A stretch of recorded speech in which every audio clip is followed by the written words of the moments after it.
Viernes, 15 de agosto de 2025. Materia laboral.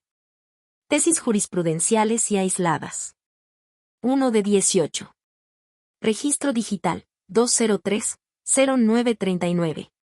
Tipo, jurisprudencia. Indemnización constitucional por supresión de plaza de trabajadores al servicio de los poderes de la Unión. Si acreditan realizar funciones de base, tienen derecho a obtenerla o al nombramiento en una plaza equivalente a la suprimida.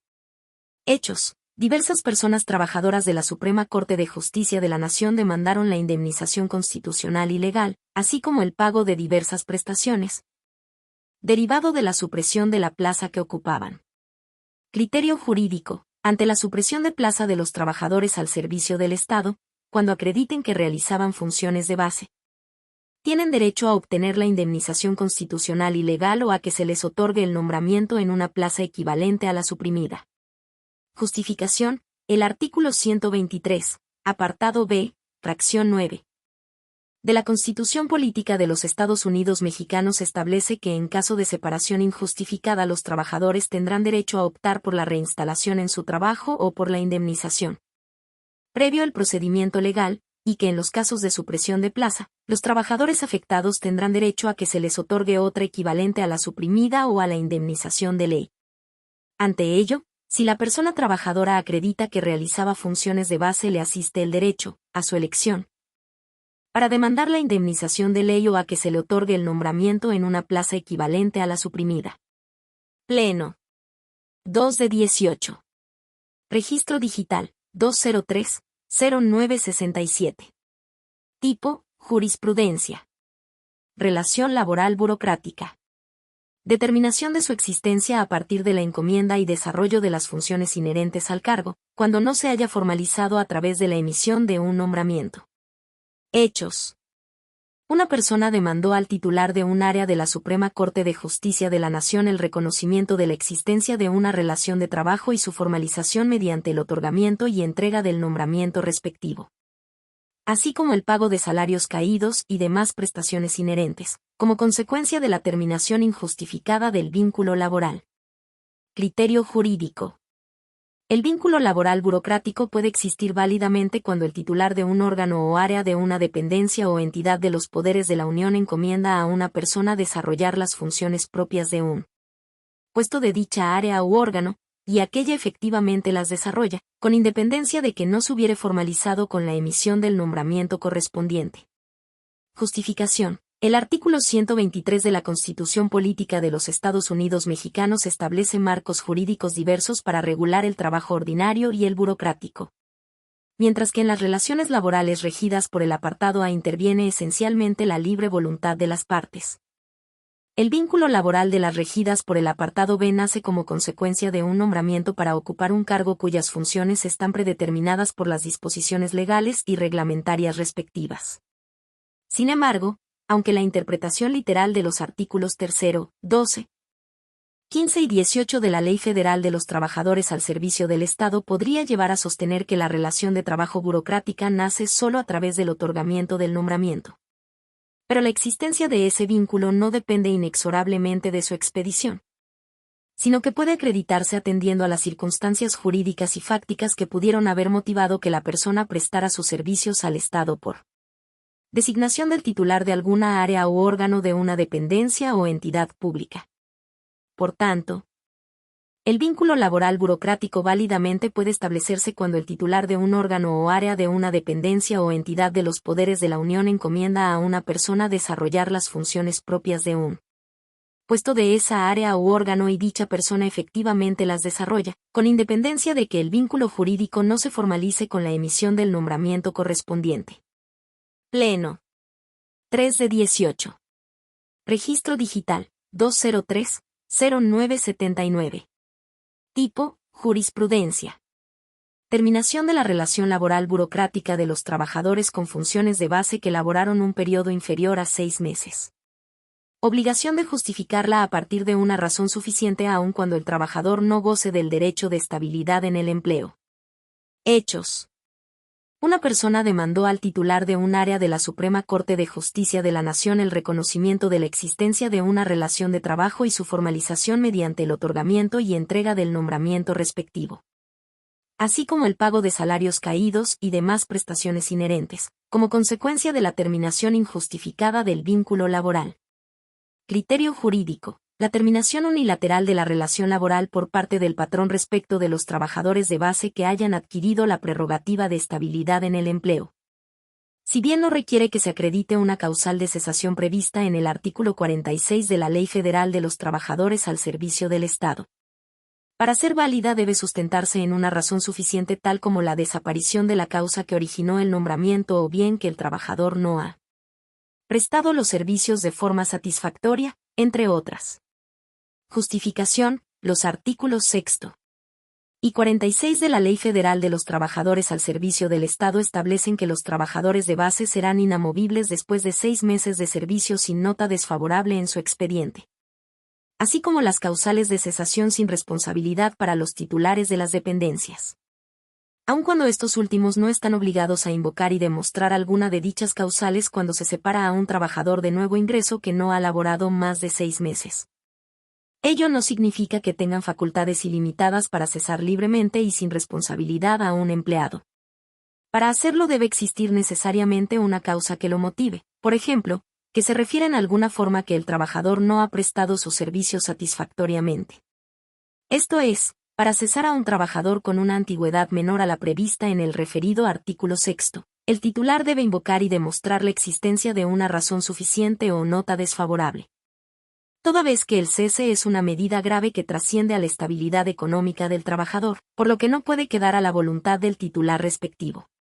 Si alguna persona desarrolla funciones propias de un puesto de base en favor de un órgano del Estado, actualizándose las condiciones que generan un vínculo laboral, a pesar de que aún no goce de estabilidad en el empleo, su terminación debe sustentarse en una razón suficiente, tal como la desaparición de la causa que originó el nombramiento o bien que el trabajador no ha prestado los servicios de forma satisfactoria, entre otras. Pleno. 4 de 18. Registro digital, 203-0980. Tipo, jurisprudencia. Trabajadores burocráticos con funciones de base. Prerrogativas en caso de ser cesados sin razón suficiente antes de haber obtenido la estabilidad en el empleo. Hechos. Una persona demandó al titular de un área de la Suprema Corte de Justicia de la Nación el reconocimiento de la existencia de una relación de trabajo y su formalización mediante el otorgamiento y entrega del nombramiento respectivo, así como el pago de salarios caídos y demás prestaciones inherentes, como consecuencia de la terminación injustificada del vínculo laboral.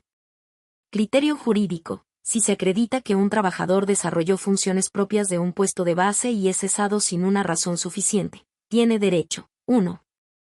Al pago de su salario por el tiempo durante el cual desempeñó dichas labores. 2. Al pago de salarios caídos. 3.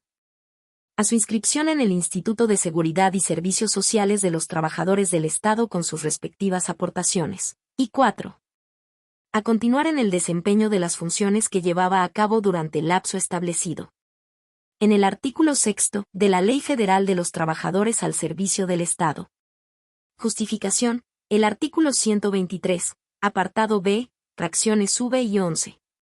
De la Constitución Política de los Estados Unidos Mexicanos reconoce los derechos humanos de los trabajadores al servicio del Estado a un salario justo y a la seguridad social. Si se acredita que una persona desarrolló funciones propias de un puesto de base en alguna dependencia o entidad de los poderes de la Unión y fue cesada sin una razón suficiente, debe estimarse que tiene derecho a lo referido en los incisos 1 a 4, indicados. El artículo 43, fracción 3, de la Ley Federal de los Trabajadores al Servicio del Estado, que impone a los titulares de las dependencias federales la obligación de reinstalar a los trabajadores en las plazas de las cuales los hubieren separado, debe aplicarse analógicamente tratándose de trabajadores que no han obtenido la inamovilidad en el empleo, en el entendido de que no confiere el derecho a ser reinstalado con un nombramiento por tiempo indeterminado, sino únicamente a continuar en el desempeño de sus funciones durante el lapso establecido en el aludido artículo 6. Para evaluar sus aptitudes y conocimientos con el objeto de determinar si podrían alcanzar la prerrogativa de estabilidad en el empleo. Pleno. 5 de 18. Registro digital. 203-0950. Tipo, jurisprudencia. Pensiones de orfandad y de viudez. Los artículos 153 y 157 de la derogada Ley del Seguro Social de 1973 violan el derecho a la igualdad. Hechos. Una persona demandó al Instituto Mexicano del Seguro Social el otorgamiento de una pensión de viudez. Durante el juicio se informó que el asegurado estuvo casado con diversa persona con la que tuvo hijos, los cuales acudieron al juicio y reclamaron pensión de orfandad. El Tribunal Laboral condenó al otorgamiento de una pensión de viudez calculada sobre el 90% de la pensión de cesantía que percibía el trabajador, conforme al artículo 153 mencionado, y una de orfandad calculada sobre el 20%, acorde con el artículo 157 citado. Una de las hijas promovió amparo directo. El Tribunal Colegiado de Circuito concedió la protección constitucional al estimar que los referidos artículos son contrarios al derecho a la igualdad. La tercera interesada interpuso recurso de revisión. Criterio jurídico. La segunda sala de la Suprema Corte de Justicia de la Nación determina que los artículos 153 y 157 de la derogada Ley del Seguro Social de 1973 violan el derecho a la igualdad. Justificación. Si bien los beneficiarios de las pensiones de viudez y orfandad no se encuentran en idénticas circunstancias y se hallan en una situación asimilable, ya que ambos dependían económicamente del trabajador fallecido. Sin embargo, la diferencia de trato en cuanto a los porcentajes de pensión no persigue una finalidad constitucionalmente válida, pues se construyó bajo una concepción tradicional de familia en la que el cónyuge o concubino superstite recibía el mayor porcentaje, pues aseguraba la subsistencia de los hijos dependientes económicos de la familia. Dicha realidad social ha evolucionado, ya que actualmente es posible que los beneficiarios no guarden entre sí relaciones paterno-materno-filiales. La finalidad de la norma ignora que el derecho a la seguridad social debe proteger, en condiciones de igualdad, a los beneficiarios, familiares o personas cuya subsistencia dependiera del trabajador. Lo anterior, sin que la suma de las pensiones pueda superar el monto de la pensión de invalidez, vejez o cesantía en edad avanzada de la que disfrutaba el asegurado, o de la que le hubiera correspondido en caso de invalidez, conforme al artículo 170 de la indicada ley. Segunda sala. 6 de 18. Registro digital. 203-0951. Tipo, jurisprudencia. Personas jubiladas que demandan el reconocimiento de una enfermedad profesional. Forma en que deben señalar los hechos en que basan su acción. Hechos. Los tribunales colegiados de circuito contendientes sustentaron criterios contradictorios al analizar los hechos narrados en la demanda para el reconocimiento de una enfermedad profesional presentada por personas jubiladas. Mientras que uno consideró que es necesario precisarlos con exactitud para sustentar el nexo causal entre las actividades realizadas y el ambiente de trabajo, con la profesionalidad de las enfermedades, pues dicha información impacta en la legalidad de los dictámenes periciales basados en los hechos señalados en la demanda. El otro determinó que no es necesaria la precisión exacta de datos. Criterio jurídico. El Pleno Regional en Materias Penal y de Trabajo de la Región Centro-Sur, con residencia en la Ciudad de México, determina que cuando personas jubiladas demanden el reconocimiento de una enfermedad profesional, deben señalar con razonable precisión los hechos en que basan su acción, al ser el sustento fundamental del nexo causal sobre el que dictaminen los peritos médicos. Justificación. El artículo 899 y c, fracción 4, de la Ley Federal del Trabajo prevé como elemento de la demanda en materia de seguridad social la exposición de los hechos y causas que dan origen al reclamo. Cuando la acción intentada por una persona jubilada sea el reconocimiento de una enfermedad como profesional, debe comprobar si el origen de los padecimientos se encuentra en las labores desarrolladas durante el trabajo o derivado de sus particulares condiciones de trabajo, para lo cual es idónea la pericial médica. Dicha prueba, al tratarse de una investigación de carácter científico, acorde con lo expresado por la Organización Internacional del Trabajo, requiere de los mayores elementos para que pueda emitirse una conclusión sobre la profesionalidad del padecimiento. Por ello, es necesario que la parte actora exprese con razonable precisión las categorías, la jornada, las condiciones de trabajo y la descripción de las actividades realizadas. Al ser los hechos constitutivos de su acción, por tanto, el sustento para la defensa de la demandada, y para que el perito médico pueda analizar si las actividades y las condiciones del trabajo, así como el tiempo de exposición a estos factores generaron un padecimiento, y si éste es de tipo profesional o propio de su edad. Pleno regional en materias penal y de trabajo de la región Centro-Sur, con residencia en la Ciudad de México. 7 de 18. Registro digital, 203-0954. Tipo, jurisprudencia. Petróleos Mexicanos, Pemex.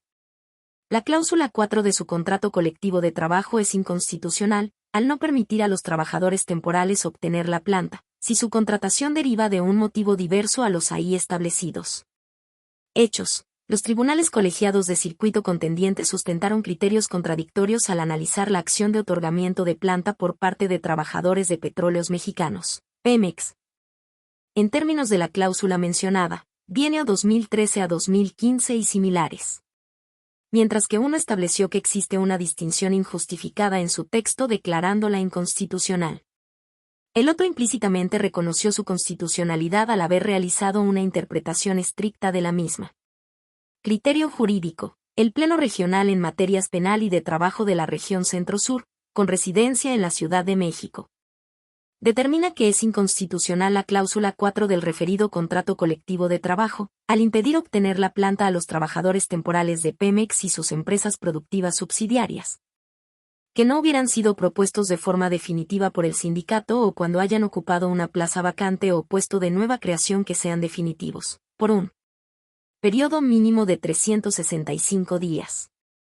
Justificación. La referida cláusula, en la parte que distingue que solamente podrán ser considerados trabajadores de planta los propuestos de forma definitiva por el sindicato, o bien, las personas designadas por el patrón. Ante la omisión del sindicato de hacer dicha propuesta, transcurrido el lapso de 365 días, contiene un trato diferenciado, sin justificación objetiva y razonable. Ello, porque deja fuera a los trabajadores de contratación por un motivo diverso, lo que les genera un trato discriminatorio que resulta inconstitucional. Lo anterior no atenta contra la voluntad de las partes, pues no se veda la posibilidad de que el sindicato formule la propuesta definitiva en los términos indicados en la aludida cláusula. Pleno regional en materias penal y de trabajo de la región Centro-Sur, con residencia en la Ciudad de México. 8 de 18. Registro digital, 203-0960. Tipo, jurisprudencia. Recibos de nómina contenidos en comprobantes fiscales digitales por Internet, CFDI. No requieren su entrega ni la firma de la persona trabajadora para demostrar el monto y pago del salario. Hechos. Los tribunales colegiados de circuito contendiente sustentaron criterios contradictorios al analizar si es necesaria la firma de la persona trabajadora para que los recibos de nómina contenidos en comprobantes fiscales digitales por Internet, CFDI, sean aptos para demostrar el monto y pago del salario. Mientras que uno determinó que carecen de valor probatorio sin la firma de la persona trabajadora, el otro consideró que a pesar de la falta de firma tienen valor probatorio pleno. Criterio jurídico. El Pleno Regional en materias penal y de trabajo de la región Centro-Sur, con residencia en la Ciudad de México. Determina que los recibos de nómina contenidos en CFDI tienen valor probatorio para acreditar el monto y pago del salario, sin que sea necesario que cuenten con la firma de la persona trabajadora. Justificación. El último párrafo del artículo 101 de la Ley Federal del Trabajo establece que los recibos impresos deben contener la firma autógrafa de la persona trabajadora para su validez. También señala que los recibos de pago contenidos en CFDI pueden sustituir a los impresos y que su validez depende de su verificación en el portal de Internet del Servicio de Administración Tributaria, SAT, aun cuando no sean objetados. Para tal efecto, es necesario que al momento de su desahogo el Tribunal Laboral designe a un fedatario para que consulte la liga o ligas proporcionadas por el oferente de la prueba en donde se encuentran los CFDI. Compulse su contenido y, de coincidir, se tendrán por perfeccionados, salvo prueba en contrario, como se desprende de la fracción y, tercer párrafo, del artículo 836 y de dicha ley.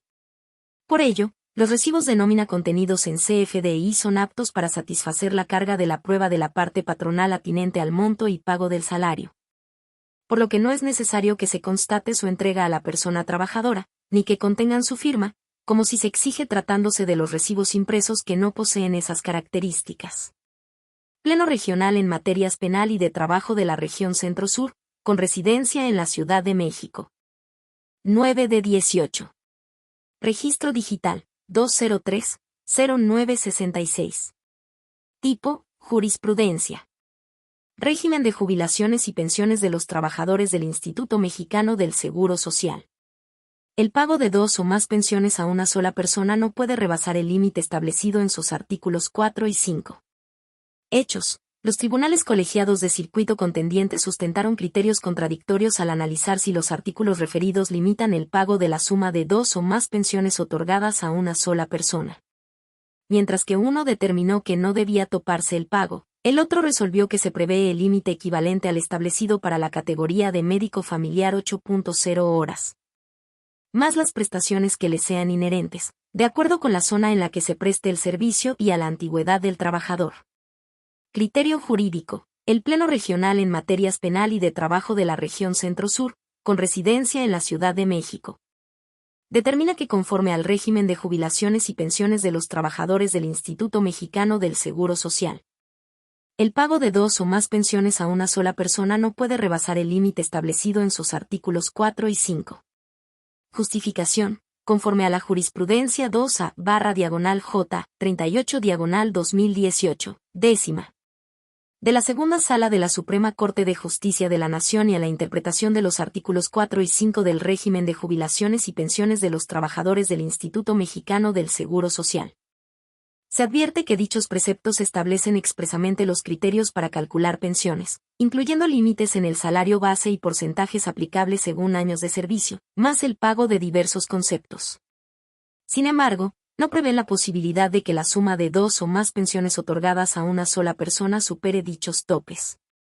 La ausencia de una disposición que permite ceder los límites salariales o porcentuales implica que sea jurídicamente inadmisible hacerlo, incluso si se argumenta un supuesto mayor beneficio individual. Ya que eventualmente esta interpretación pudiera traducirse, a futuro, en un tema perjudicial para otros derechohabientes, pues pagos indebidos o en exceso pueden afectar presupuestalmente la sostenibilidad económica del sistema pensionario. No resulta razonable que la suma de 2 pensiones que reciba una sola persona sea superior al salario que percibía cuando era trabajador en activo. Esta situación contravendría los principios fundamentales de la seguridad social, ya que las pensiones tienen como objetivo garantizar un nivel de vida adecuado durante el retiro, pero no superar los ingresos laborales previos, aunado a que los sistemas de pensiones están diseñados para ser sostenibles a largo plazo, equilibrando los ingresos por cotizaciones con los gastos por prestaciones. Si las pensiones exceden los salarios de referencia, se incrementa la presión sobre los fondos, se reduce la capacidad de respuesta ante futuras obligaciones y se pone en riesgo la estabilidad financiera del propio sistema. Pleno regional en materias penal y de trabajo de la región Centro-Sur, con residencia en la Ciudad de México. 10 de 18. Registro digital, 203-0905. Tipo, aislada. Competencia para conocer del recurso de queja interpuesto contra la determinación que tiene por no presentada la demanda de amparo indirecto. Corresponde al Tribunal Colegiado de Circuito que ejerza jurisdicción por materia y territorio sobre el juzgado especializado que dictó el auto recurrido. Hechos. Diversas personas promovieron amparo indirecto contra el acuerdo por el que se suprimen y determinan competencias territoriales y por materia de las juntas especiales de la Junta Federal de Conciliación y Arbitraje. Y se comunica cambio de adscripción de una oficina auxiliar, emitido por el Secretario del Trabajo y Previsión Social. El Juzgado de Distrito especializado en materia de trabajo en el Estado de Jalisco, con sede en Zapopan, hizo efectivo un apercibimiento y lo tuvo por no presentado al no haber cumplido la promovente con la prevención que le formuló. Contra esa determinación se interpuso recurso de queja, el cual se turnó a un tribunal colegiado de circuito en materia de trabajo, quien declaró carecer de competencia porque el acto reclamado y la autoridad responsable son de naturaleza administrativa. El tribunal colegiado en materia administrativa al que se remitió el asunto rechazó la competencia declinada, bajo la consideración de que el medio de defensa debe ser resuelto por un tribunal colegiado especializado en la misma materia que el juez que dictó el auto recurrido. Criterio jurídico. El Pleno Regional en materias penal y de trabajo de la región Centro-Sur, con residencia en la Ciudad de México. Determina que la competencia para conocer del recurso de queja contra el auto que tiene por no presentada una demanda de amparo, dictado por un juez de distrito especializado en materia de trabajo, corresponde al Tribunal Colegiado de Circuito en la misma materia y jurisdicción territorial. Justificación. Acorde con la jurisprudencia 2A/J 23/2012, décima, de la Segunda Sala de la Suprema Corte de Justicia de la Nación, y de la interpretación sistemática de los artículos 35, fracción 3, y 36 de la Ley Orgánica del Poder Judicial de la Federación. La competencia para conocer de los recursos de revisión interpuestos contra determinaciones de un juez de distrito especializado debe fincarse en un tribunal colegiado de circuito que tenga competencia sobre la misma materia. Esta regla debe servir de parámetro para conocer de los recursos verticales emanados del juicio de amparo indirecto. Por tanto, la competencia para resolver el recurso de queja interpuesto contra el auto que tiene por no presentada la demanda, dictado por un juez de distrito en materia de trabajo, corresponde al Tribunal Colegiado de Circuito en las mismas materia y jurisdicción territorial. Pleno Regional en materias penal y de trabajo de la región Centro-Sur, con residencia en la Ciudad de México. 11 de 18. Registro digital, 203-0906. Tipo, aislada. Competencia por materia para conocer del amparo indirecto contra el decreto que reforma, entre otros, los artículos 42, fracciones V, B, 7 y 8. Y 66 de la Ley del Instituto del Fondo de la Vivienda para los Trabajadores, publicado en el Diario Oficial de la Federación el 21 de febrero de 2025. Corresponde a un juzgado de distrito en materia administrativa.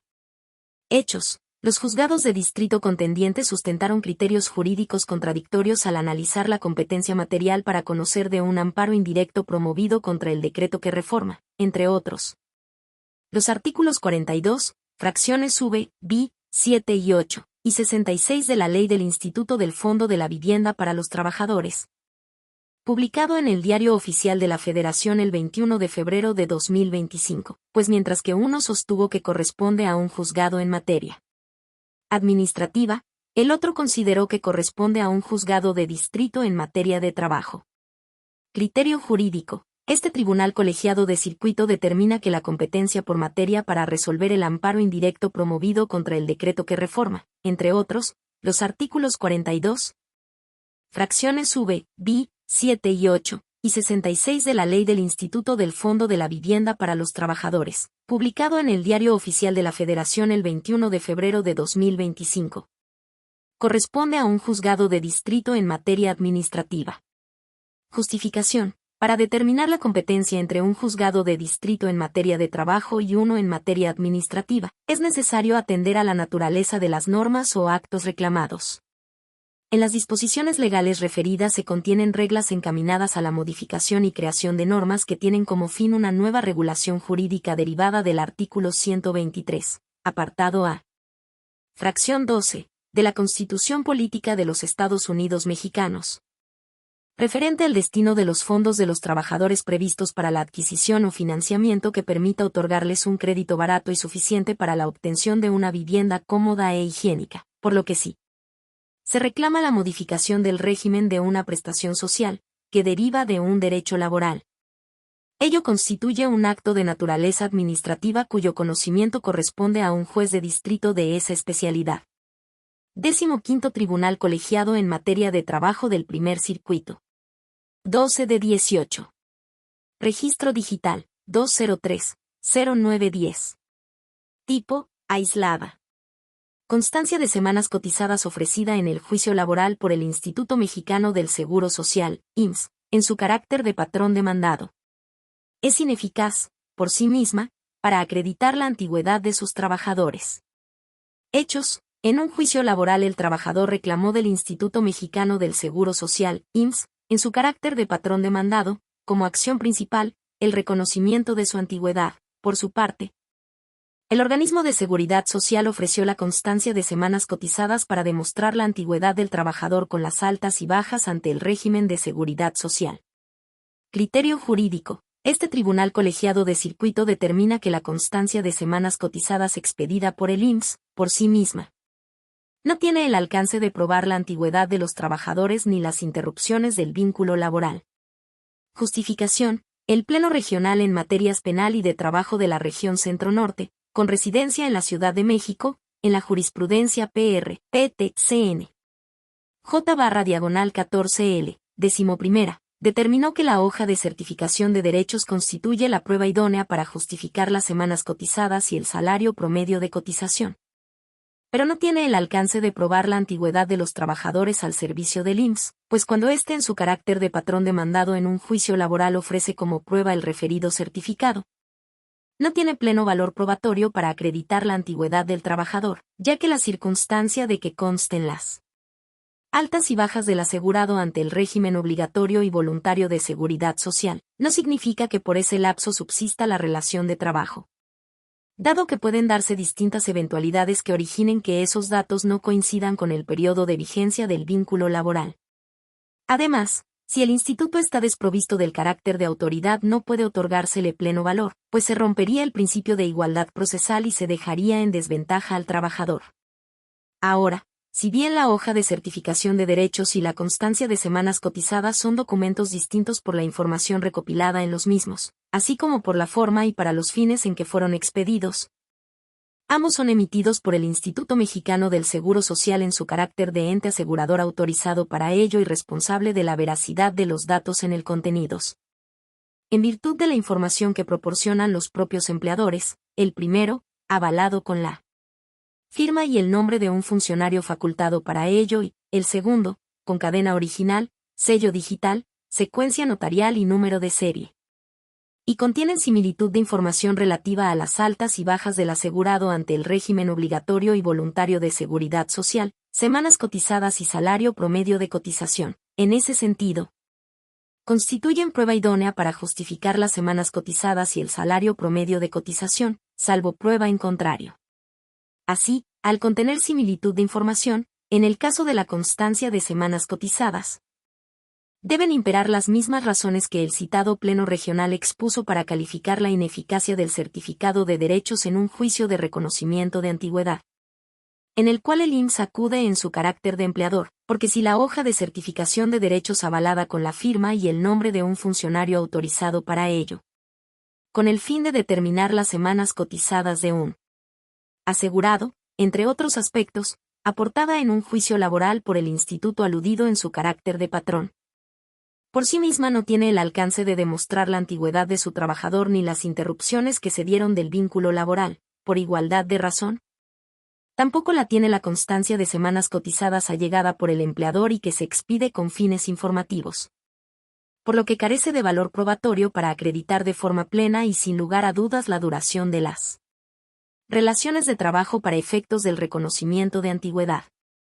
Primer Tribunal Colegiado en Materias Penal y de Trabajo del 19º Circuito. 13 de 18. Registro Digital, 203-0890. Tipo, aislada. Accidente de trabajo. Bajo la perspectiva de género, la exigencia de acudir ante la institución de seguridad social a recibir atención médica y avisar inmediatamente la ocurrencia de aquel constituye una carga desproporcionada tratándose de personas trabajadoras embarazadas.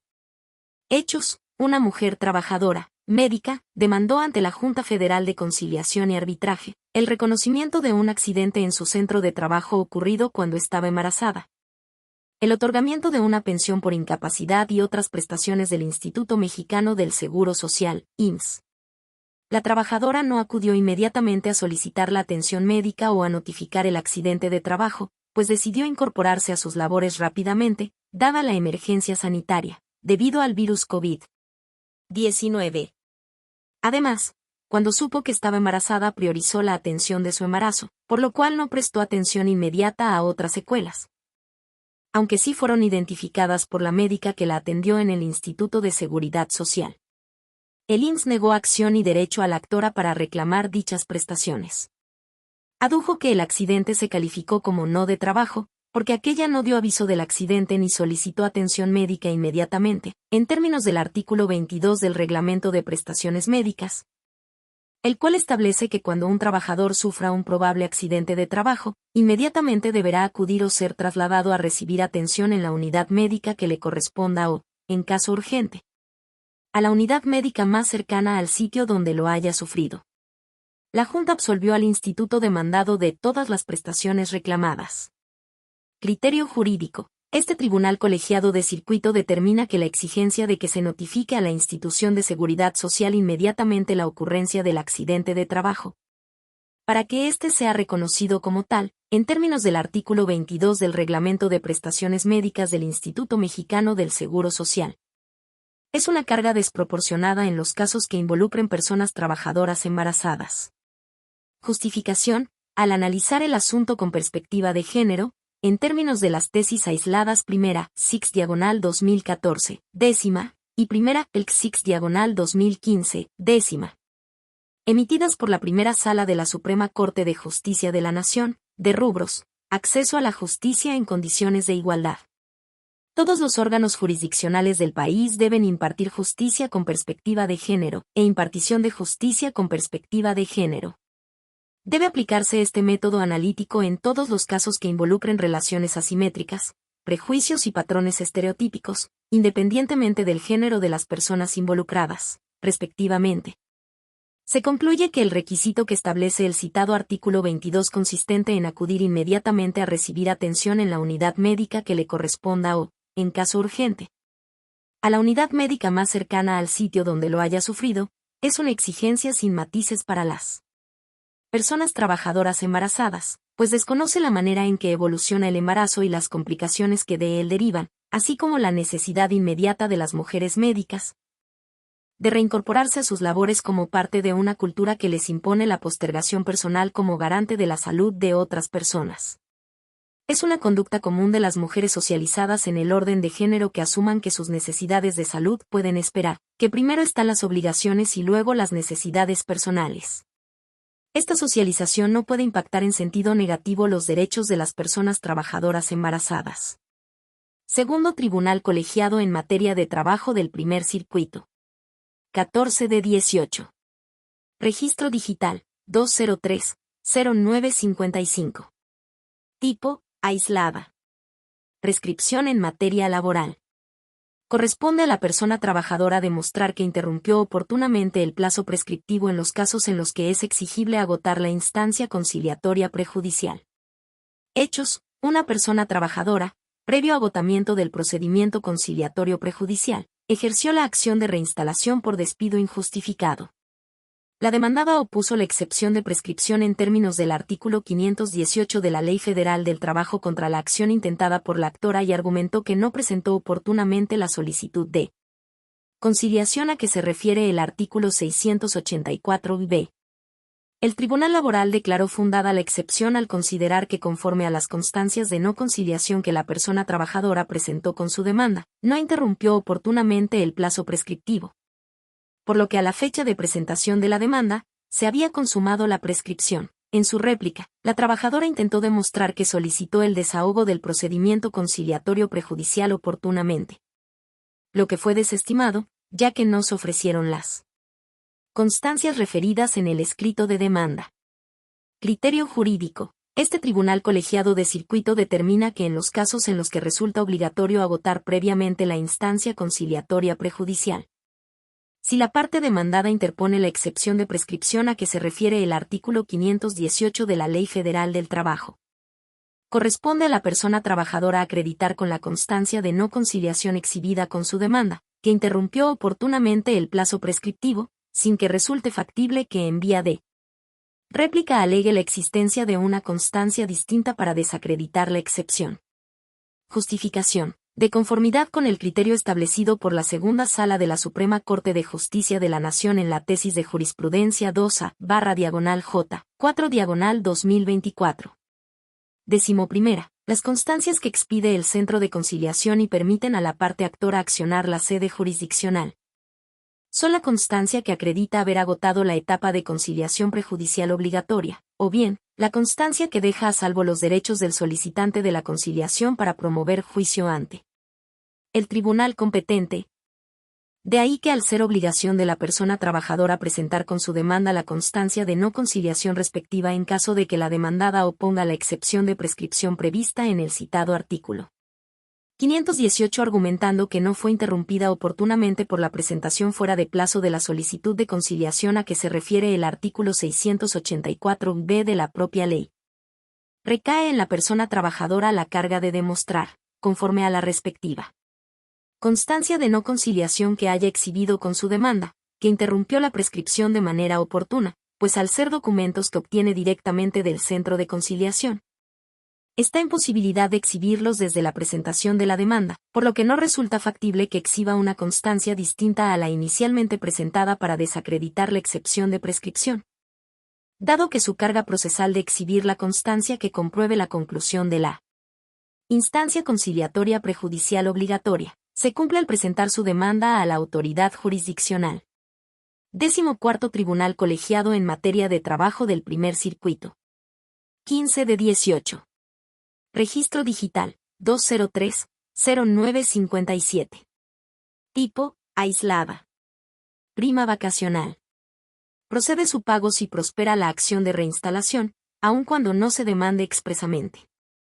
Hechos. Una persona trabajadora de la Secretaría de Salud de la Ciudad de México demandó su reinstalación con motivo del despido injustificado del que dijo ser objeto el pago de salarios caídos y demás prestaciones autónomas, sin que formulara reclamo expreso en torno al pago de la prima vacacional como prestación accesoria.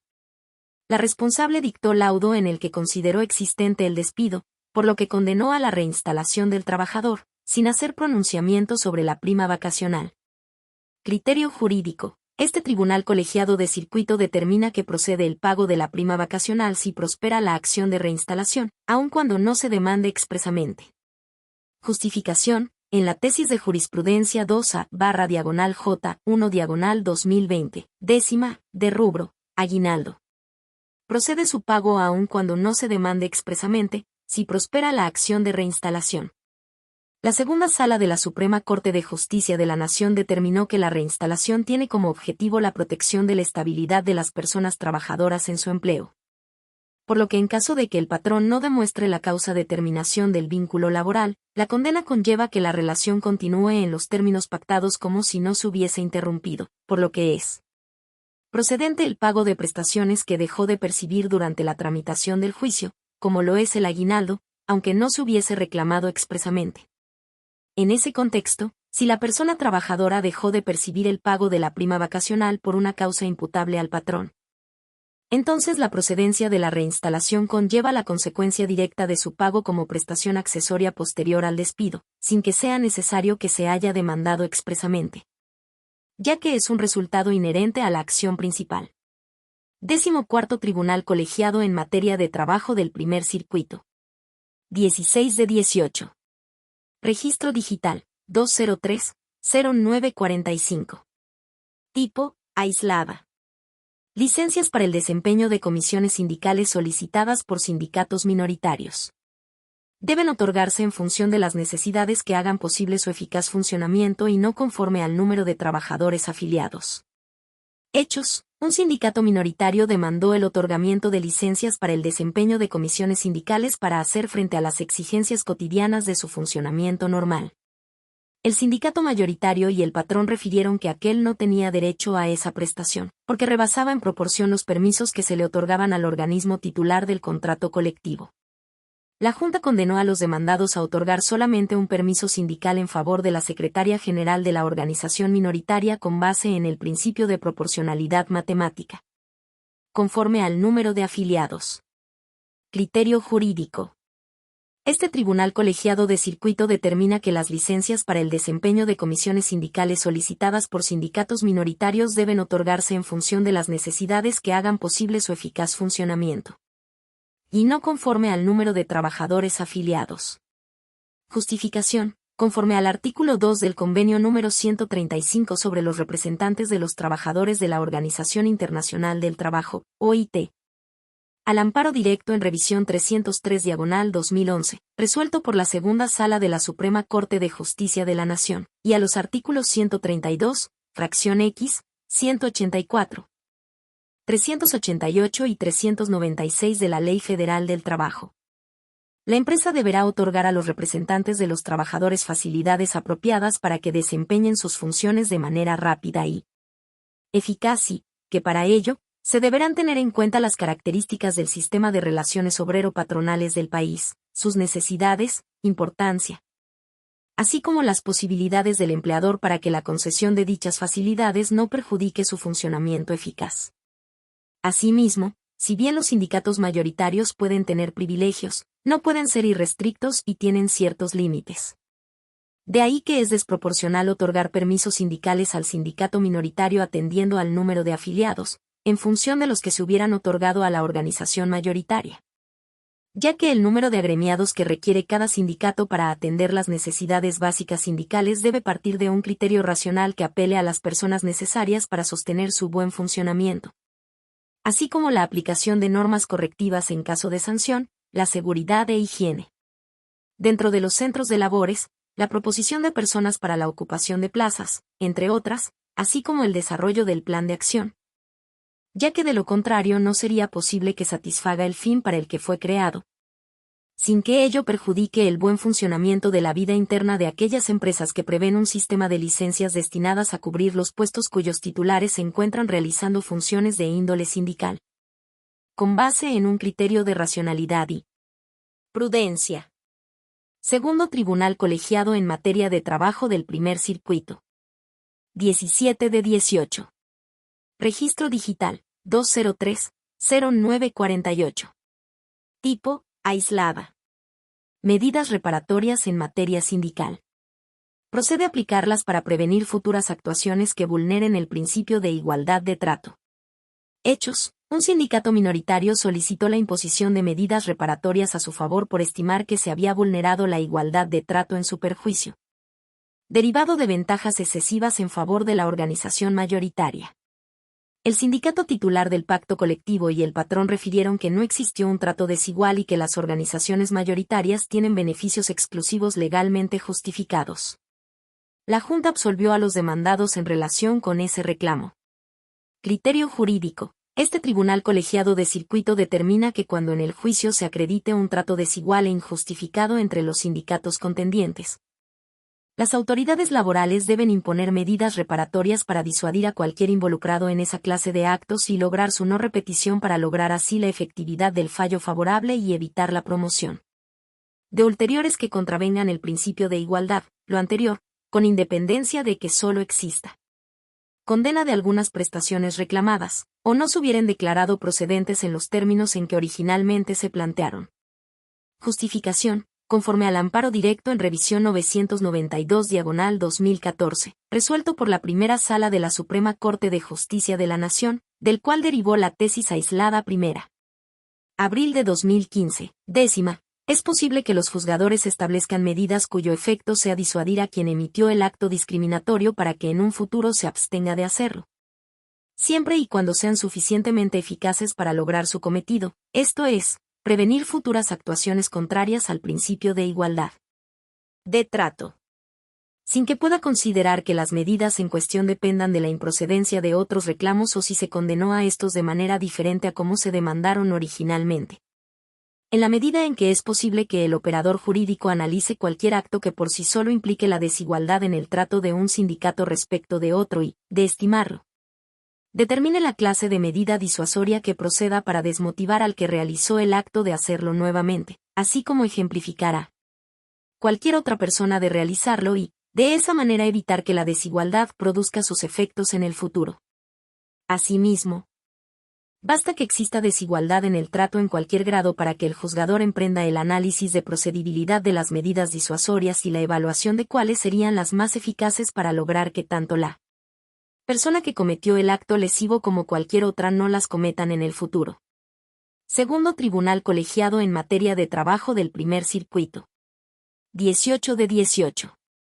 Registro Digital, 203-0949. Tipo, aislada. Pensión por cesantía en edad avanzada. Es improcedente su incremento conforme al factor 1.11, si ya se otorgó ese beneficio en una pensión por riesgo de trabajo. Hechos. Una persona reclamó el incremento y o nivelación de su pensión por cesantía en edad avanzada mediante la aplicación del factor 1.11, así como el pago de las diferencias que se hubieran generado. El Instituto Mexicano del Seguro Social negó que el accionante tuviera derecho a ese beneficio, en virtud de que el mismo ya había sido aplicado en la pensión por riesgo de trabajo, con la que también contaba la peticionaria, no pudiendo ser otorgado en ambas. El Tribunal Laboral concluyó que, a pesar de existir dicha limitante, el ente asegurador no demostró su excepción, por lo que condenó al pago de la prestación reclamada, lo que fue reclamado a través del juicio de amparo. Criterio jurídico. Este tribunal colegiado de circuito determina que es improcedente el incremento de la pensión por cesantía en edad avanzada conforme al factor 1.11. Si previamente a la solicitante se le otorgó ese beneficio en una diversa pensión por riesgo de trabajo. Justificación. El artículo 14 transitorio del decreto por el que se reforman y adicionan los artículos 14 y 24 transitorios del decreto que reforma y adiciona diversas disposiciones de la Ley del Seguro Social. Publicado el 20 de diciembre de 2001, publicado en el Diario Oficial de la Federación el 5 de enero de 2004, establece beneficios en favor de los pensionados, a fin de que se incremente su pensión. Con lo que se buscó mejorar las condiciones que padecen, derivado de los bajos montos que reciben por ese concepto. Tal es el caso de las pensiones por cesantía en edad avanzada y por riesgo de trabajo, a que se refieren los incisos B y D del indicado decreto, a las que se les podrá aplicar el factor 1.11, a fin de incrementar o nivelar el monto de las mismas, cuando se den los supuestos para ello. Sin embargo, el diverso artículo 4 transitorio de dicho decreto dispone expresamente que a los beneficiados por el incremento a que se refieren los incisos B, cesantía en edad avanzada y vejez, C, orfandad y ascendencia y E, viudez, no se les aplicarán adicionalmente los incrementos que señalan los incisos A, pensionados cuyo monto de pensión sea menor a un salario mínimo general vigente en el Distrito Federal. D, pensionados por riesgo de trabajo que cuenten con 60 años o más. De manera que si se demuestra que la peticionaria cuenta con una pensión por incapacidad permanente parcial, en la que se consideró el multicitado ajuste factorial, ello excluye la posibilidad de que se aplique el mismo a la diversa pensión de cesantía en edad avanzada con la que también cuenta, porque la aplicación del beneficio en una de esas pensiones descarta el derecho de que se otorgue en la otra, sin que se inadvierta la jurisprudencia 2A/J 127/2017. Décima, de la Segunda Sala de la Suprema Corte de Justicia de la Nación, de rubro pensión por cesantía en edad avanzada y vejez. La expresión, con pensión igual o mayor a un salario mínimo general vigente en el Distrito Federal, contenida en el inciso B del artículo 14 transitorio del decreto por el que se reforman diversas disposiciones de la Ley del Seguro Social, reformado por el diverso publicado en el Diario Oficial de la Federación el 5 de enero de 2004, no establece un límite máximo para tener derecho al incremento correspondiente. Sin embargo, en el indicado criterio no se analizó el contenido del artículo 4 transitorio de dicho decreto, materia de este asunto. Tercer Tribunal Colegiado del 29º Circuito.